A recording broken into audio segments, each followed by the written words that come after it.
प्रशासन सुरक्षा को लेकर कई दावे और वादे करते रहते हैं, तो वहीं जबलपुर में डकैती की ताजा वारदात कई सवाल खड़े करती है। देखिए इस रिपोर्ट को।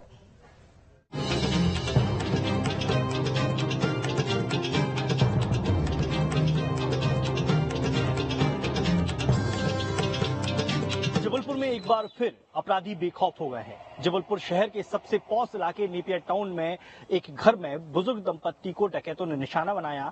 इस समय उसी घर के सामने मौजूद हूं, जहां पर आप देख सकते हैं कि ये बड़ा एक घर है, जहां पर बुजुर्ग दंपत्ति रहते थे। दलवीर सिंह टुटेजा अपनी पत्नी के साथ यहाँ पर रहते थे। दोनों की उम्र ज्यादा है और दोनों के जो बच्चे हैं वो शहर के बाहर रहते हैं। जी हाँ, सही सुना आपने। ये मध्य प्रदेश की संस्कार धानी जबलपुर की हकीकत है, जहाँ पर सुरक्षा के इतने कड़े इंतजाम होने के बावजूद शहर के सबसे पॉश इलाके नेपियर टाउन में देर रात 8 से अधिक हथियारबंद डकैतों ने ऑटो पार्ट्स के व्यापारी दलजीत सिंह टुटेजा के घर में डकैती की वारदात को अंजाम दिया। अब ये भी देख लीजिए, ये डकैती की वारदात को अंजाम दिया कैसे गया है। ये जो इलाका है ये सबसे पॉश इलाका माना जाता है और ये ऐसा पहली बार नहीं हुआ है कि इस घर में डकैती पड़ी हो। इसके पहले भी इस पूरे इलाके में डकैती की घटनाएं घटित हो चुकी हैं। ये वो जगह थी जहां से डकैत घर में घुसे और यहां से घुसने के बाद उन्होंने खिड़की तोड़कर घर के अंदर घुसे, यानी कि पूरी तरीके से मॉनिटरिंग करके डकैत इस घर में आए हुए थे। क्योंकि जिसके पहले जिस तरीके की रैकी, जिसे हम कहते हैं अपराधियों की भाषा में रैकी की जाती है और उसके बाद फिर घरों को निशाना बनाया जाता है। इतना ही नहीं, डकैतों ने दंपति को बंधक बनाकर उनके साथ मारपीट की और बंदूक की नोक पर सोने चांदी के 15 तोले के जेवर और कैश लेकर रफ्फू चक्कर हो गए। अब इस पूरे घटनाक्रम के सामने आने के बाद जो जानकारी प्राथमिकता पे मिली है, जो डकैत तकरीबन सुबह 4 बजे इस घर में घुसे थे और 4 बजे घुसने के बाद उन्होंने दंपत्ति, जो बुजुर्ग दंपत्ति थे, उन पर हमला किया, उन्हें बंधक बनाया। महिला जो बुजुर्ग महिला थी उस पर राड से हमला भी किया और उसके बाद उनसे पूछताछ की गई कि घर में क्या क्या है, और घर के तमाम सोने चांदी के जेवरात जो थे, नकदी थे, वो सभी वो लेकर फरार हो गए हैं।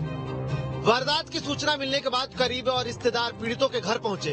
उनका कहना है कि डकैतों की पिटाई से एक पूरा सामान रात को लूट के ले गए घर से। थोड़ा बहुत चाची को मारा है, सिर पे थोड़ा ब्लड आया था, स्टिचेस लगे हैं, सुबह विक्टोरिया ले गए। डकैती की सूचना मिलने पर पुलिस के आला अधिकारी मौके पर पहुंचे। आसपास के लोगों, संदेहियों और करीबियों से पूछताछ कर रहे हैं। इलाके में लगे सीसीटीवी फुटेज को भी खंगाला जा रहा है। लगभग 4 से 5 बजे के बीच में जो नेपियर टाउन निवासी दलवीर सिंह जी हैं, उनके घर पर उनका बताना है कि 4 से 6 लोग आए। ये लोग सो रहे थे और उस दौरान उनके द्वारा जो है जो सोना था और कुछ कैश लेकर के वो लोग गए हैं और इसमें लगातार हमारी टीमें लगी हुई हैं। हम हर उस पे काम कर रहे हैं इसमें।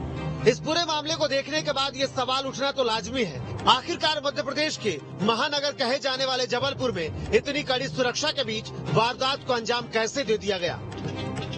पुलिस आप देख सकते हैं कि लगातार अब इस पूरे घटनाक्रम के बाद घर पर पहुंच चुकी है और हर तरीके से एंगल से पूछताछ कर रही है। और चूंकि इस पूरे घटनाक्रम के आने के बाद बड़े सवाल ये उठ जाते हैं कि आखिरकार डकैत एक बार फिर सक्रिय हुए हैं, क्योंकि तकरीबन 4 साल पहले इसी क्षेत्र में एक बड़े घर में डकैती की गई थी, जहां से लाखों रुपए डकैत ले गए थे और उनका सुराग अब तक नहीं मिल पाया है। इसलिए इस घटनाक्रम के सामने के बाद एक बार फिर पुलिस में हड़कंप मचा हुआ है और अब लगातार सर्च अभियान कर रही है। ये जो उनके परिजन है वो इस समय घर पे आ चुके हैं और लगातार जो है अब सांत्वना दे रहे हैं, लेकिन डकैती की इस घटना ने पूरे इलाके में दहशत पैदा कर दी है। Durgesh Kumar, news state, Jabalpur. और वहीं सुकमा के कोंटा